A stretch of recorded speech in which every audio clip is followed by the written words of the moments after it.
आऊज़ु बिल्लाहि मिनश्शैतानिर्रजीम बिस्मिल्लाहिर्रहमानिर्रहीम। शुरू करता हूँ अल्लाह ताला के बाबरकत नाम से जो बड़ा मेहरबान और निहायत रहम करने वाला है। दुआ है अल्लाह ताला हम सब को दुनिया और आखिरत की कामयाबियों से हमकिनार करे और बीमारों को शिफाए कुल्ली अता करे। सामीन, आज मैं आपके सामने जिस मौजू पर बात करना चाहता हूँ वो बहुत ही आम और कसीरुल वकू मर्ज़ जिसको हम डायबिटीज़, ज़ियाबीतस या शुगर कहते हैं। शुगर का मर्ज़ इस वक्त जो है पूरी दुनिया में तेज़ी के साथ फैल रहा है, बल्कि अगर मैं ये कहूँ तो बेजा न होगा कि हर पाँचवां शख्स जो है वो इस मूज़ी मर्ज़ में मुब्तला है। तो अक्सर ये मर्ज़ जो है वो कसरत शराब नोशी, आरामदेह लाइफस्टाइल, ज़्यादा पेट भर कर खाने पीने से और तली हुई अशिया के बेतहाशा इस्तेमाल से ये मर्ज़ होता है। लेकिन अगर हम ये समझें कि ये कसरत शराब नोशी के साथ होता है या ज़्यादा खाने पीने के साथ होता है तो ये बात किसी हद तक ठीक है। लेकिन नाज़रीन, आजकल तो पैदाइशी बच्चों में भी शुगर का मर्ज़ पाया जाता है। वो बच्चा जो 3 माह का है, जो 6 माह का है या साल 2 साल का है, उसने कौन सी शराब नोशी और कौन सी बेएहतियाती की हुई होती है जिसकी वजह से कि ये मर्ज़ बच्चों में भी पाया जाता है। सूरत हाल ये है कि ये मर्ज़ अमूमन ये मर्ज़ जो है अब तो वबाई शक्ल इख्तियार कर गया है और ज़्यादातर खाने पीने के साथ साथ आरामदेह लाइफस्टाइल गुजारने वालों को भी ये मर्ज़ होता है।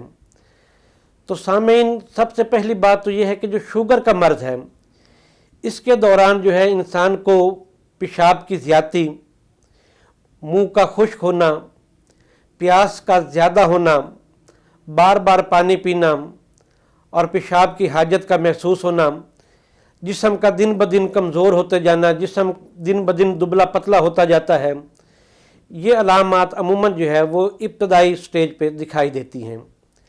अगर बर वक्त इलाज न किया जाए शुगर का तो ये अगर औरत को है तो औरत के निस्वानी हुस्न को मांद कर देती है, यानी जो औरत के फिगर हैं वो ढीले पड़ जाते हैं, कमज़ोर पड़ जाते हैं। और अगर ये मर्ज़ मर्द को हुआ है तो उसकी मर्दानगी कुव्वत जो है, मर्दाना कमज़ोरी जो है उसको लाहक हो जाती है और मरीज़ दिन ब दिन कमज़ोर से कमज़ोर तर होता जाता है। तो सामीन, सबसे पहली बात तो ये है कि शुगर के मरीज़ को चाहिए कि वो खाने पीने में एहतियात करें। ऐसा न हो कि जब तक खाना हलक तक ना आए खाने से हाथ न उठाए। सुन्नत तरीका भी यही है, तिब का तरीका भी यही है कि थोड़ी सी भूख बाकी हो तो खाने से हाथ उठा लिया जाए। यानी मैदे के 3 हिस्से किए जाएं, एक हिस्सा ग़िज़ा खुराक के लिए, एक हवा के लिए और एक पानी के लिए। लेकिन हमारे यहाँ अमूमन यही सूरत हाल पाई जाती है, जब तक खाना हलक तक नहीं आता हम खाने से हाथ नहीं उठाते। लिहाजा खाने पीने में एहतियात करनी चाहिए। खाना कभी भी पेट भर कर इस्तेमाल नहीं करना चाहिए। थोड़ी सी भूख बाकी हो तो खाने से हाथ उठा लें। वाक सुबह शाम की कम से कम आधा घंटा 45 मिनट ये अपनी ज़िंदगी का मामूल बना लें। वाक लाजमी करें। साथ में जो है वो शुगर के हवाले से जो मैं आपको नुस्खा बता रहा हूँ आप वो इस्तेमाल करें।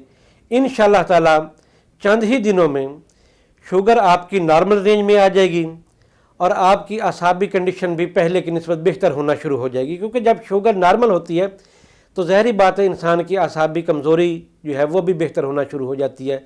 जो असाबी निज़ाम आपका पहले कमज़ोर पड़ चुका है अब वो अपनी बेहतरी की तरफ गामज़न हो जाता है। तो सामीन, सबसे पहली बात तो ये है जो मैं शुगर के मरीज़ों को कहता हूँ कि खाने पीने में एहतियात करें, मीठे का इस्तेमाल न करें, वाक को अपनी ज़िंदगी का मामूल बनाएं, आरामदेह लाइफस्टाइल। ठीक है, बाज़ लोगों को अल्लाह ताला ने इतना दिया होता है कि वो आरामदेह लाइफस्टाइल के कायल होते हैं, लेकिन उनको चाहिए कि वो वाक, चहलकदमी ये लाजमी किया करें। और जो मैं शुगर का नुस्खा आपको बता रहा हूँ उसके अज्जा नोट कर लें। आपने इस तरह करना है कि सियाह चने जो भुने हुए हैं वो 100 ग्राम लेने हैं। इंदर जौ तल्ख जिसे कड़वे जौ भी बोलते हैं वो भी 100 ग्राम लेने हैं। और मगज़ बादाम वो भी आपने 100 ग्राम लेना है। 50 ग्राम आपने इसमें खोपरा डाल लेना है और 25 ग्राम आपने इसमें कीकर की फली डालनी है।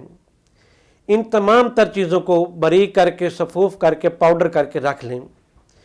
एक छोटी चम्मच सुबह और शाम खाने से कबल इस्तेमाल करें।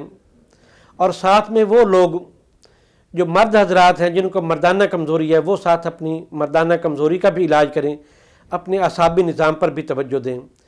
और जो नुस्खा मैंने आपको बताया है सामीन, इंशाअल्लाह ताला इसके साथ आपकी शुगर जो है वो नॉर्मल रेंज में आ जाएगी, जो शुगर की अलामात हैं वो भी ख़त्म हो जाएंगी और आप काफ़ी हद तक अपने आप को बेहतर महसूस करेंगे और शुगर का मरीज़ नॉर्मल ज़िंदगी गुजारेगा इंशाअल्लाह ताला। ये वाला जो नुस्खा मैंने आपको बयान किया है, ये हमारा ख़ानदानी नुस्खा है जो हमारे आबाओ अजदाद से हमें मिला है। मैंने कई दोस्त अहबाब को बताया है, उनको इस्तेमाल करवाया है। अल्हम्दुलिल्लाह इसके जो नताइज हैं वो बहुत हौसला अफजा हैं। अगर मैं ये कहूँ कि इसका रिज़ल्ट 100% है तो ये बात झूठ नहीं होगी। लिहाजा इस नुस्खे को बनाएं, इस्तेमाल करें और इस नाचीज़ के हक़ में दुआ करें। अल्लाह ताला आप सबका हामी व नासिर हो।